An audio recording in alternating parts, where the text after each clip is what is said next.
Centro Comercial Atlántico Fuerteventura patrocina la actualidad de tu isla desde todos los puntos de vista. El Magazín de la Mañana con Nuria González. Queremos informarte.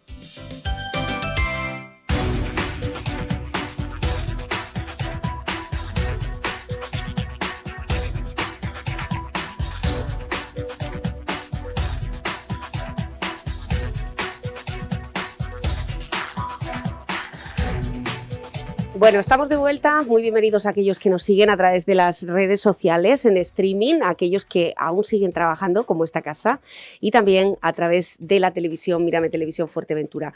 Hoy tenemos con nosotros a Alberto Rodríguez Almeida, que es diputado por el grupo político Vox y una persona que hemos conocido coincidiendo con la apertura de la sede también en Fuerteventura, o de la nueva sede de este partido que espera concurrir a las próximas elecciones del 2023. Alberto Rodríguez, bienvenido, buenos días. Buenos días, muchísimas gracias por esta oportunidad de estar de vuelta aquí. Nos alegra mucho visitar esta maravillosa isla.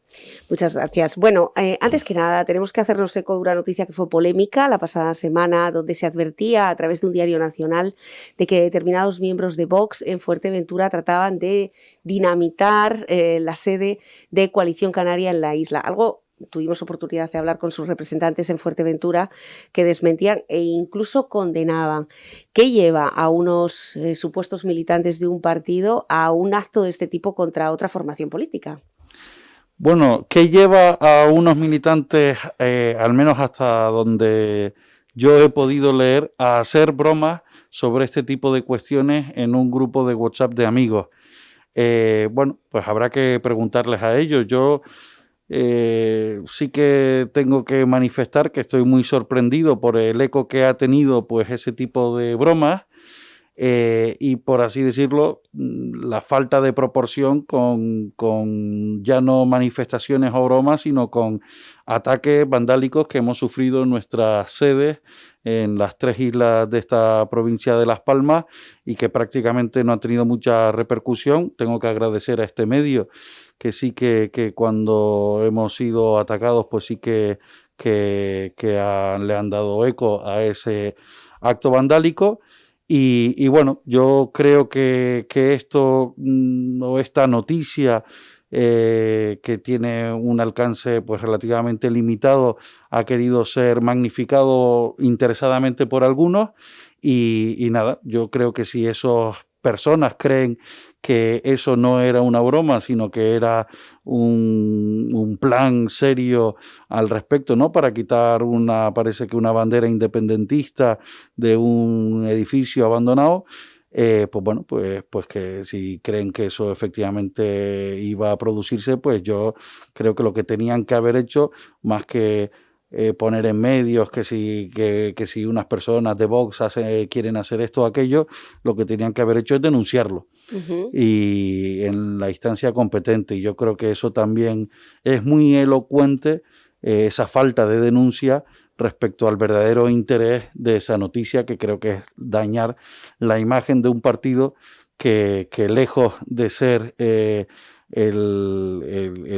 por así decirlo, quien promueve ningún tipo de violencia, es realmente la víctima de la violencia de muchos, porque cada vez que nuestros líderes nacionales han venido a estas islas, siempre nos hemos encontrado pues un grupo de personas enfrente increpando a todos aquellos que participaban en esos actos.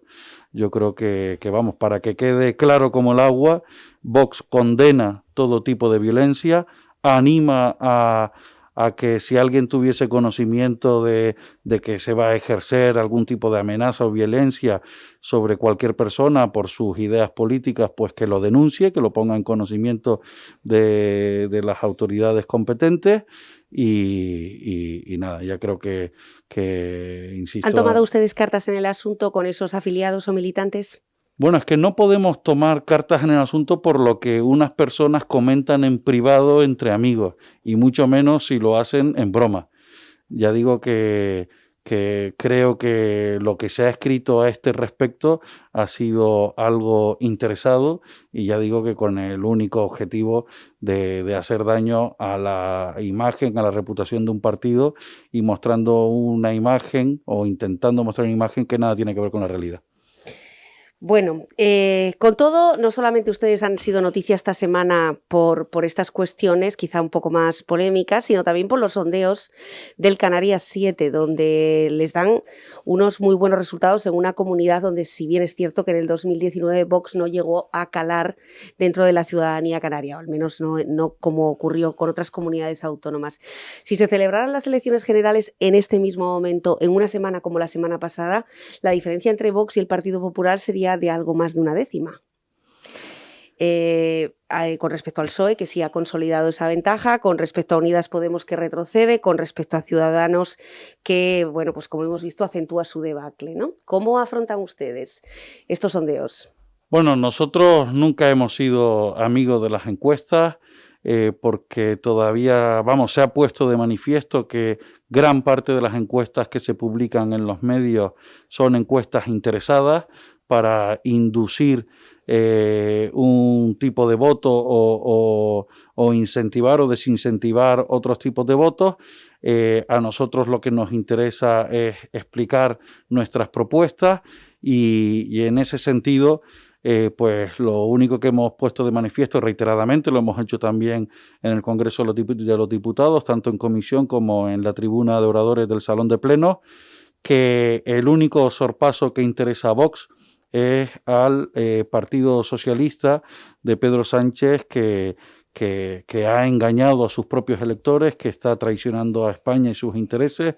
Lo hemos visto recientemente también en el tema del Sáhara, y ese es el único objetivo que tiene Vox. Nosotros no estamos planteando ni mucho menos grandes pactos con el Partido Socialista Obrero Español para que todo siga igual, como sí están haciendo otros partidos. ¿Y con el Partido Popular?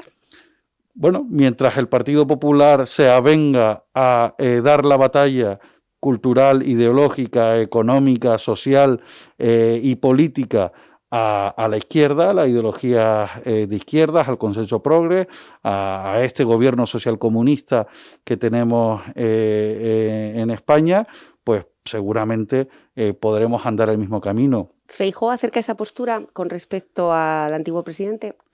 Pues Feijóo, el chiste fácil es, no sé si es por su condición de gallego, ¿no? Esto de que se dice que no se sube, si no se sabe si sube o baja la escalera, pues tiene que aclarar muchas cosas, porque también no solo él, sino parece que los que le van a rodear o acompañar en ese liderazgo del Partido Popular, pues han dicho cosas muy contradictorias sobre Vox y también cosas muy contradictorias sobre el PSOE.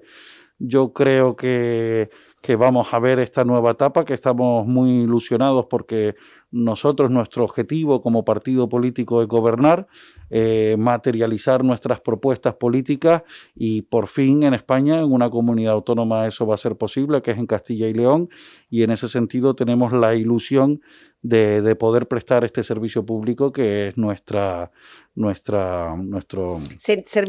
para como existir. precedente, Alberto, ¿servirá esta unión, esta fusión entre partidos como precedente para el 2023, a un año de esas elecciones? Pues ojalá sirva, porque la realidad a día de hoy es que no hay ninguna fuerza política en España que sea capaz de gobernar en solitario. Ningún partido político en España conseguiría una mayoría absoluta, y eso obliga a todos los partidos políticos a andar un camino de coaliciones o de pactos. Ya digo que para nosotros lo importante no es ni las personas ni ocupar sillones, sino que efectivamente se materialicen una serie de políticas de las que se ha hecho dejación durante muchos años, incluso gobernando teóricos partidos de derechas, como era el caso de Mariano Rajoy con su mayoría absoluta, en el que había prometido que derogaría una serie de normas, como la ley de memoria histórica, la ley del aborto, y con su mayoría absoluta después no hizo absolutamente nada, incluso pagando el coste político de perder a grandes ministros de su gobierno, como fue el ministro Gallardón.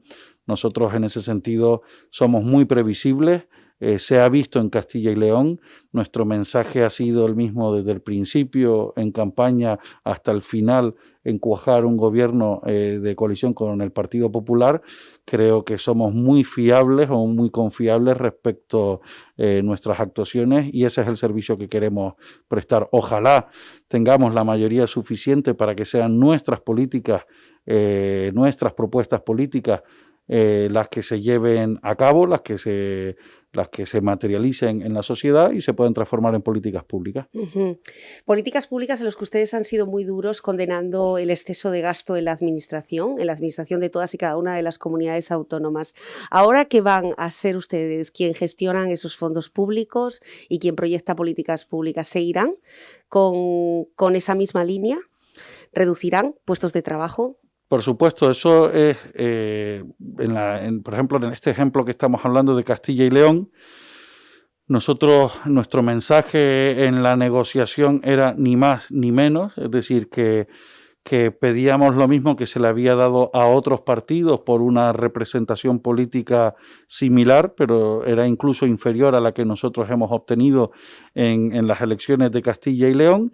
Y cuando hablábamos ni el más ni más ni menos, pues como nosotros siempre proponemos una reducción del gasto político, y eso suele traducirse o puede materializarse en la reducción, por ejemplo, del número de consejerías en un gobierno autonómico, pues siempre decíamos que, bueno, pues que si se daba esa reducción que nosotros deseamos y proponemos en beneficio de la sociedad para poder gastar el dinero donde realmente es necesario, y todo lo que sea prescindible, dejar de sacar a los ciudadanos el dinero de sus impuestos, poder rebajarlo, pues nosotros decíamos que ese ni más ni menos podría ser proporcional, es decir, en caso de reducción del número de consejerías.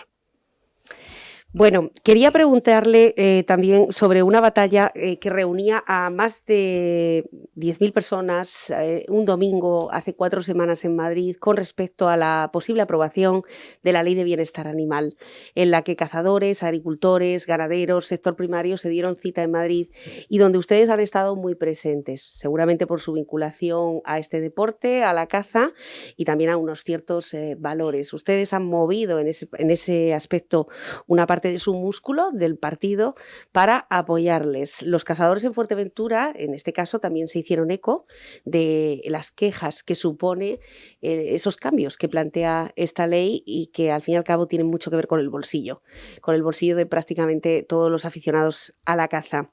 ¿Qué van a hacer ustedes o qué enmiendas han presentado de cara a que no prospere una ley que podría poner fin a muchísimas de las actividades que hasta ahora se han entendido? Y no estamos hablando exclusivamente de la caza, dedicamos un debate también a esto, sino también a la manera en la que muchas personas pues tienen sus pequeñas granjas o algunos criaderos de animales.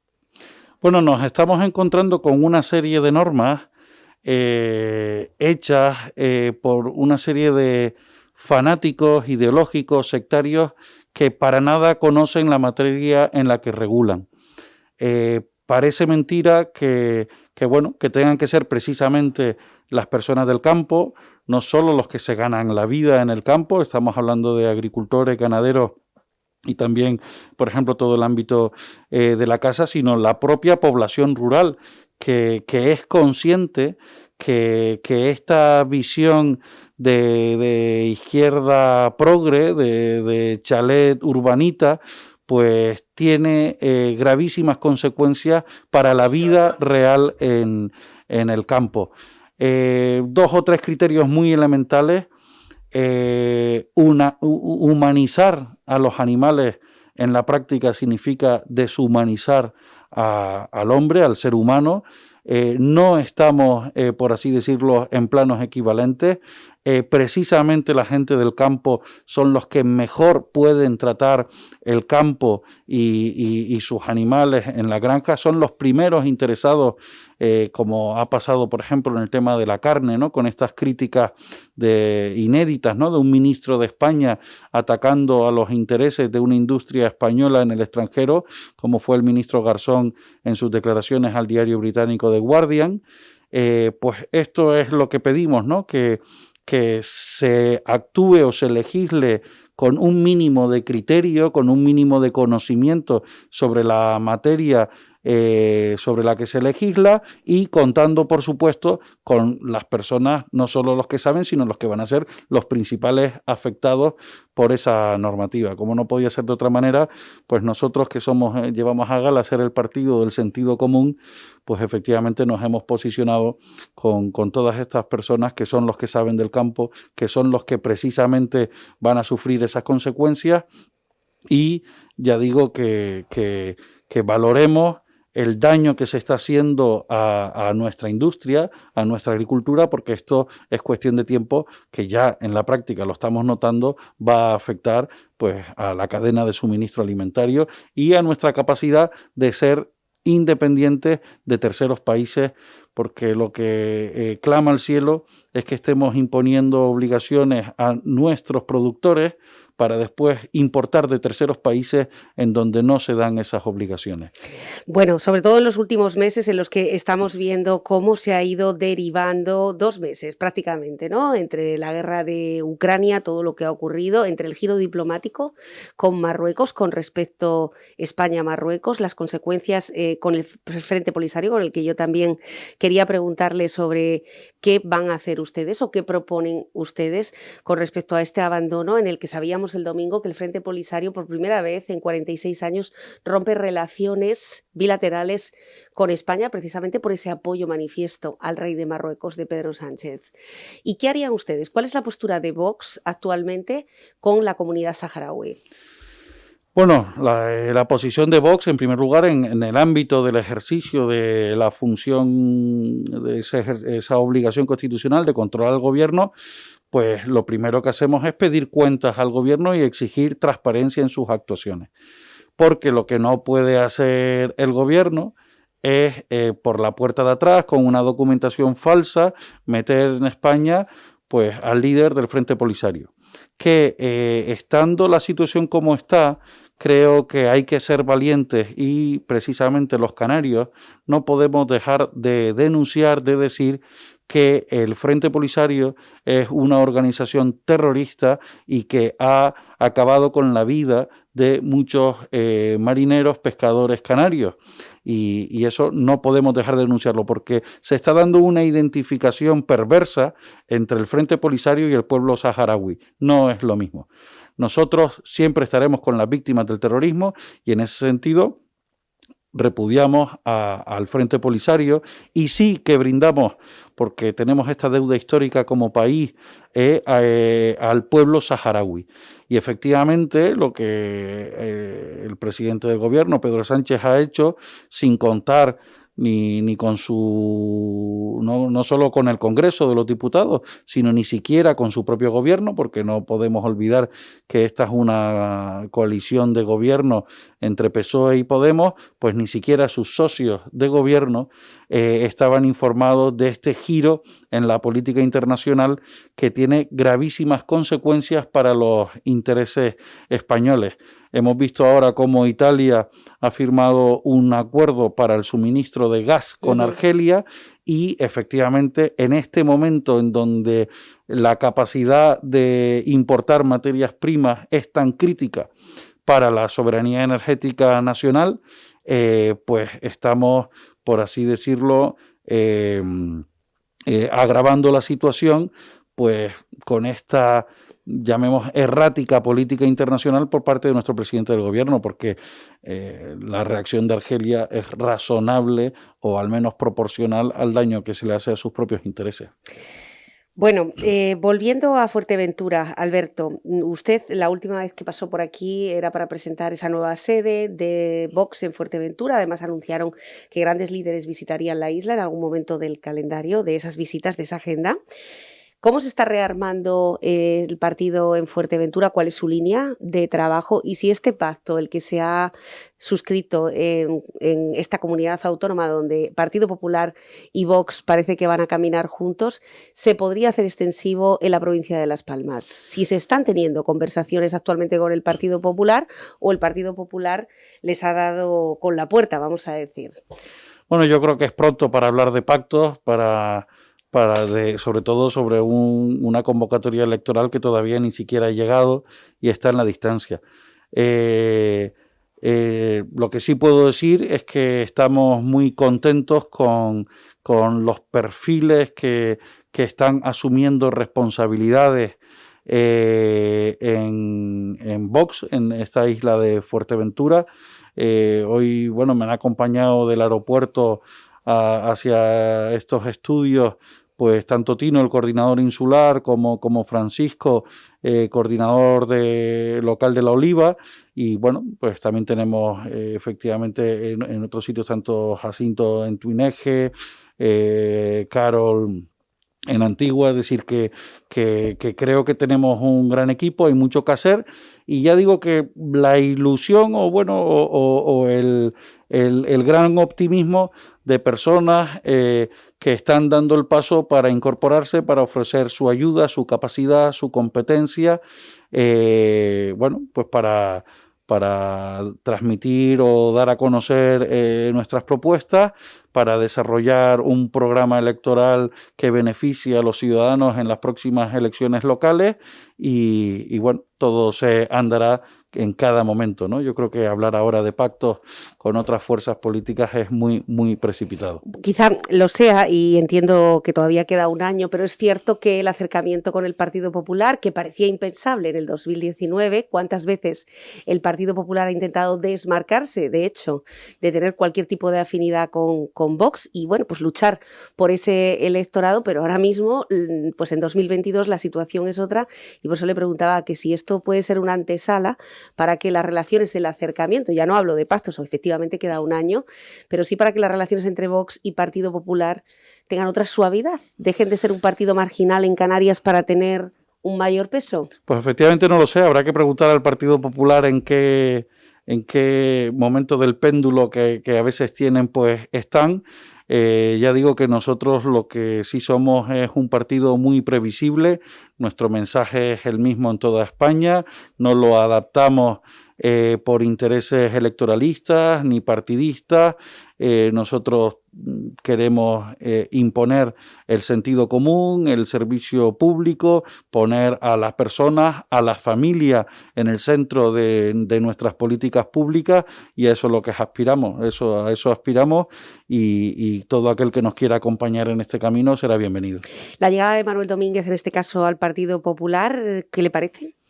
Pues la verdad que no conozco al nuevo presidente del Partido Popular en Canarias y por lo tanto no puedo hacer muchos comentarios. Yo ya digo que ojalá pues se avengan a dar la batalla ideológica y cultural contra la izquierda, contra el nacionalismo en Canarias, que tanto daño ha hecho. Creo que tenemos que estar situados después, ahora tenemos un impasse de un cuatripartito de izquierda socialcomunista aquí también en Canarias, réplica del gobierno de España, pero hemos estado casi 4 décadas con gobiernos nacionalistas en los que el socio de gobierno se iba intercambiando, PP o PSOE, según interesaba a Coalición Canaria en cada momento. Yo creo que Vox viene a romper ese turnismo, esa, por así decirlo, esos posicionamientos políticos, y ya digo que venimos a ofrecer un planteamiento de servicio público, de sentido común, de reducción del gasto público, de pensar en los ciudadanos y no en el bienestar de los políticos, y que se pueda trabajar con libertad y prosperidad en esta tierra. Entiendo que con Coalición Canaria ustedes no pactarían. Yo creo que ¿O no gobernarían?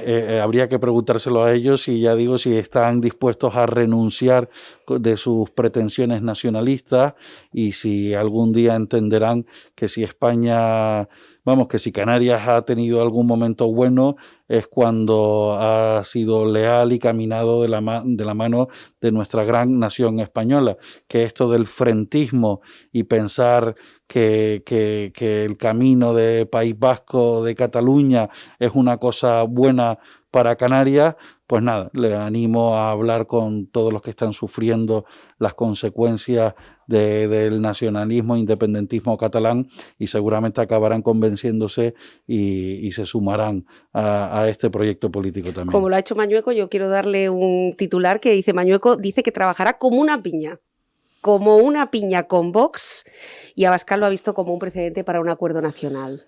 Yo creo que efectivamente el presidente de Castilla y León se ha dado cuenta de que somos personas confiables, de que nuestro interés no es personal ni partidista, sino que es de servicio público y que todo lo que sea en trabajar para los demás, para la sociedad, para los españoles, puede contar con nosotros absolutamente, ¿no? Y en ese sentido comparto esa visión de como una piña en favor pues de nuestros ciudadanos. ¿Y qué le parecen las reacciones de otras comunidades autónomas? No sé si será el caso también de Canarias, donde ayer mismo anunciaba Asturias que no iba a trabajar en proyectos en común con consejeros de Vox, sobre todo una vez conocida esta alianza en Castilla y León.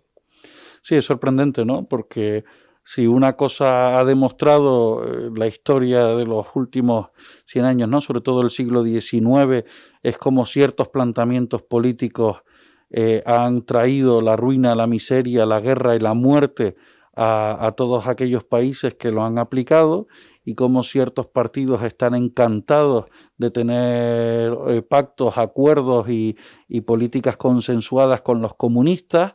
Y parece que les parece muy mal estar de la mano de personas de la sociedad civil, de profesionales, de altos funcionarios del Estado, como pasa en Vox, pues para sacar adelante, ya digo, políticas públicas en servicio de nuestros conciudadanos. Bueno, pues tendrán ellos que explicar qué justifica que tengan esos socios de gobierno y no quieren ir de la mano de nosotros, que no somos otra cosa más que la sociedad española y de todos aquellos que dan un paso al frente en servir y ayudar a sus conciudadanos a acabar con este mundo de consenso progre, de sectarismo y de bienestar de los políticos.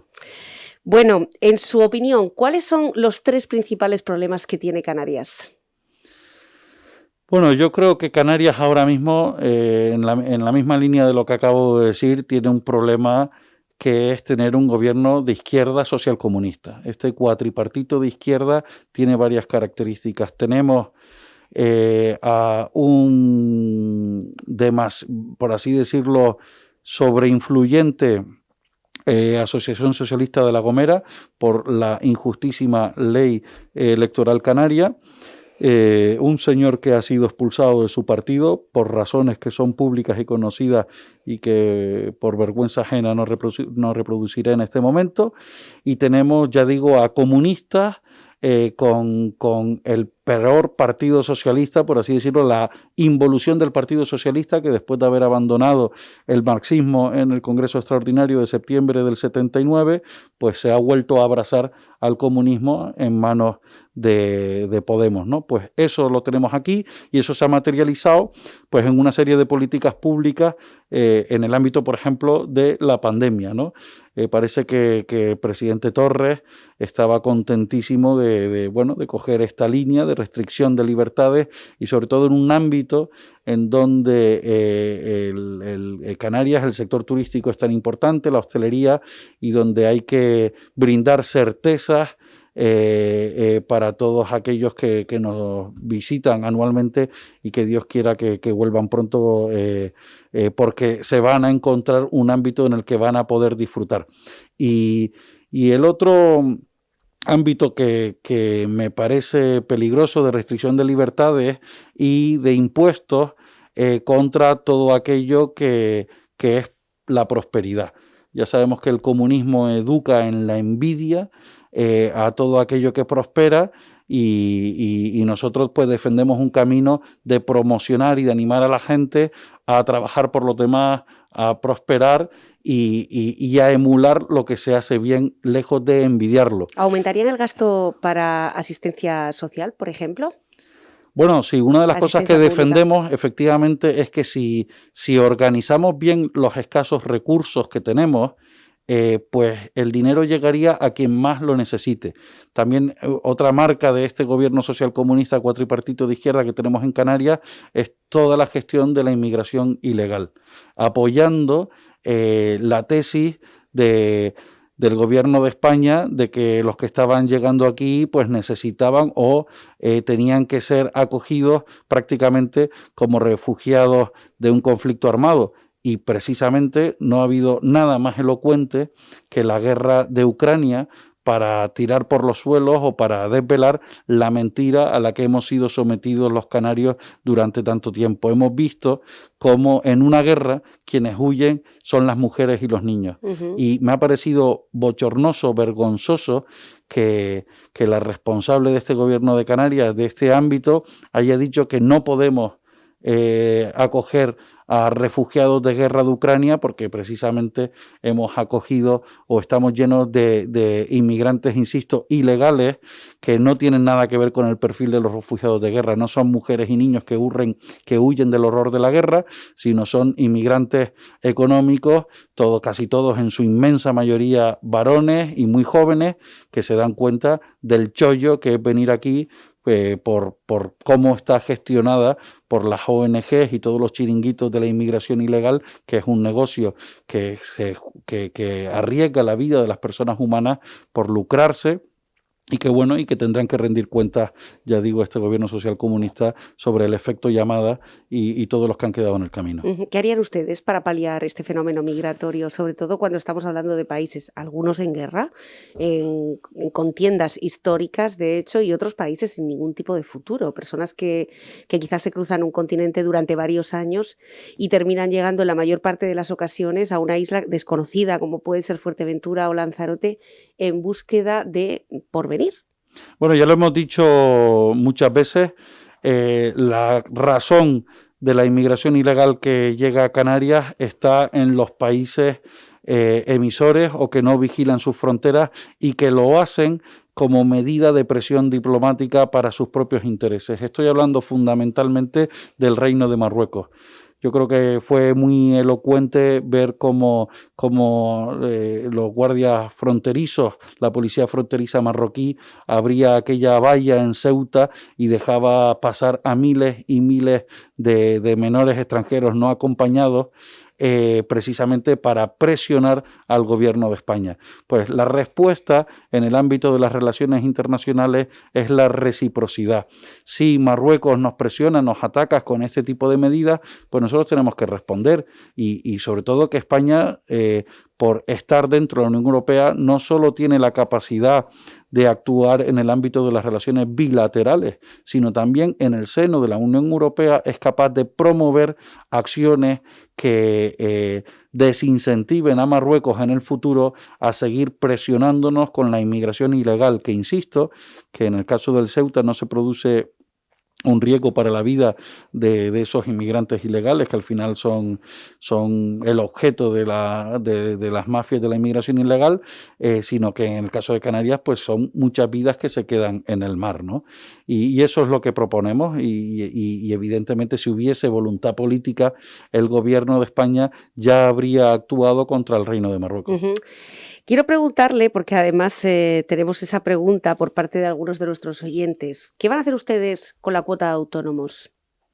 ¿La van a escalar, como ocurre en algunos países europeos? ¿Van a imponer una tarifa plana, como la que tenemos actualmente en España, con independencia de la facturación?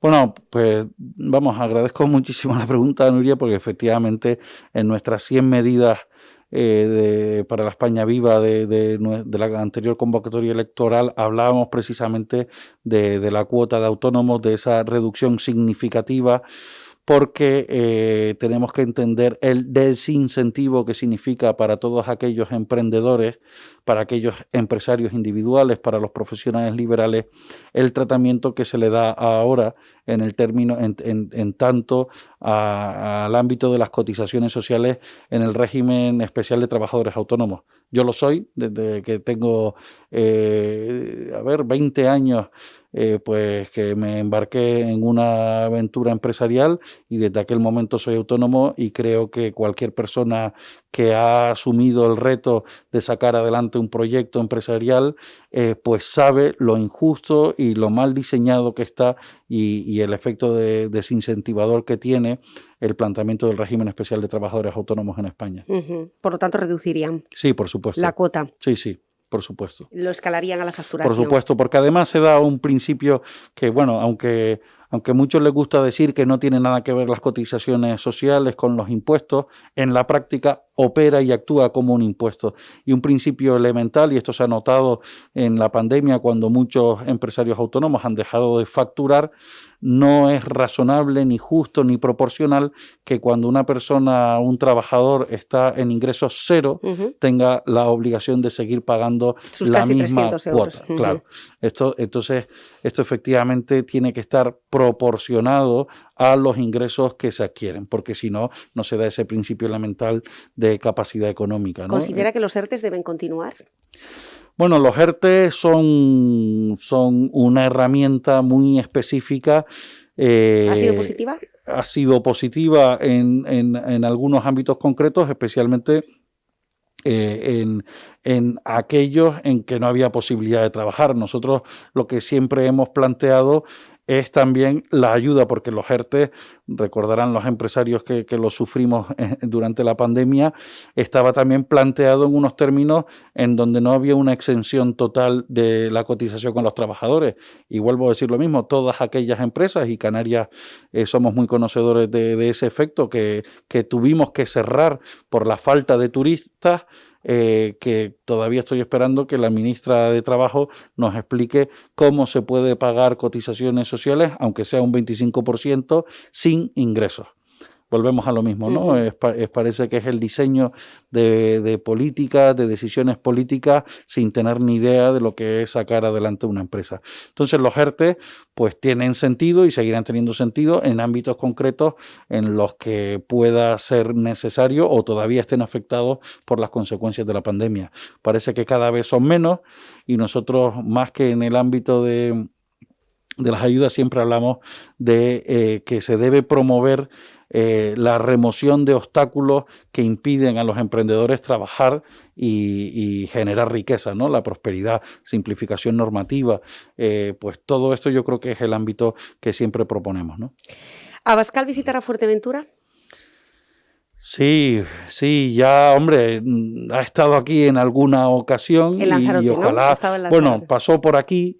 Es verdad que ese pequeño paso de Gran Canaria a Lanzarote lo aprovechamos más internamente en el partido, pero yo creo que es cuestión de tiempo y espero que no mucho que podamos tener a nuestro presidente nacional por aquí, porque la verdad que son muchos los que nos reclaman su presencia y bueno, a los que nos toca pues trasladamos esa insistencia y yo creo que lo acabaremos consiguiendo. En el caso de Fuerteventura, ¿ustedes tienen previsto presentarse en todos los municipios, también en el Cabildo? Sí, por supuesto. Nosotros, es nuestra obligación como partido político que todos aquellos electores que comparten, aquellos ciudadanos que comparten nuestras ideas, nuestras propuestas, pues puedan tener esa opción política, esa papeleta, y la verdad que lo estamos haciendo con mucha ilusión, con muchísimo cariño. Estamos eligiendo los mejores perfiles y sí, por supuesto, los 6 municipios de esta isla y el Cabildo Insular y también la isla autonómica, la lista insular de Fuerteventura al Parlamento de Canarias también tendrán representantes de Vox. ¿Cuándo piensan darlos a conocer? Bueno, estamos a más de un año de las próximas elecciones de mayo de 2023. Bueno, no tengo que recordarle que el tiempo es muy veloz cuando estamos ya en ese momento de descuento. Sí, pero yo creo que sería una torpeza por nuestra parte precipitarnos, aunque ya tenemos muy buenos perfiles, y eso es una cosa que tanto el presidente provincial, Nicasio Galván, como yo y toda la ejecutiva provincial tenemos clara, y todos los que asumen responsabilidades también se lo transmitimos así, que nuestro objetivo es siempre ser reemplazados por personas o perfiles mucho mejores que los nuestros. Y en esa línea seguimos trabajando y seguiremos trabajando hasta que ya no podamos esperar más, porque efectivamente habrá que hacer públicos a nuestros candidatos. Pero por así decirlo, estamos escalando, mejorando y hasta que el tiempo nos lo permita, seguiremos en esa dinámica. Bueno, pues muchas claves. Me imagino que hoy un día de agenda política en la isla de Fuerteventura. ¿Cuál va a ser esas visitas que tienen previsto realizar? Bueno, pues además de esta primera entrevista en radio, que te agradezco sinceramente, Nuria, para dar a conocer nuestras propuestas, pues tendremos una reunión con empresarios que la verdad que bueno, son fundamentales para hacer viable nuestra sociedad y los planteamientos sociales que tienen todas las políticas públicas. Después tendremos una reunión en la sede, posiblemente ya más de dinámica de trabajo, de partido, y terminaremos con una comida que para todos aquellos que quieran participar y conocer de primera mano pues el trabajo en el Congreso de los Diputados del Grupo Parlamentario Vox, de los 52 diputados, y bueno, pues de todos los detalles de la política del partido, crecimiento en todo el territorio nacional, pues bueno, a todos los que estén interesados y les atenderemos en esa comida. Bueno, pues Alberto Rodríguez Almeida, diputado nacional de Vox, en este caso por la provincia de Las Palmas, gracias por esta entrevista y espero, bueno, vamos a ver si esos pactos en el futuro, tal y como se han sellado con Castilla y León, también tienen sus efectos en Canarias. Gracias. Pues muchísimas gracias. Gracias, un saludo. Bueno, pues ya ven, de Vox nos vamos a ir a Betancuria, y es que hoy nos visita Marcelino Cerdeña, su alcalde, que seguro que también puede dar a conocer, entre otros, los grandes hitos de deportistas de la villa que ayer mismo tocaban el podium. Volvemos inmediatamente.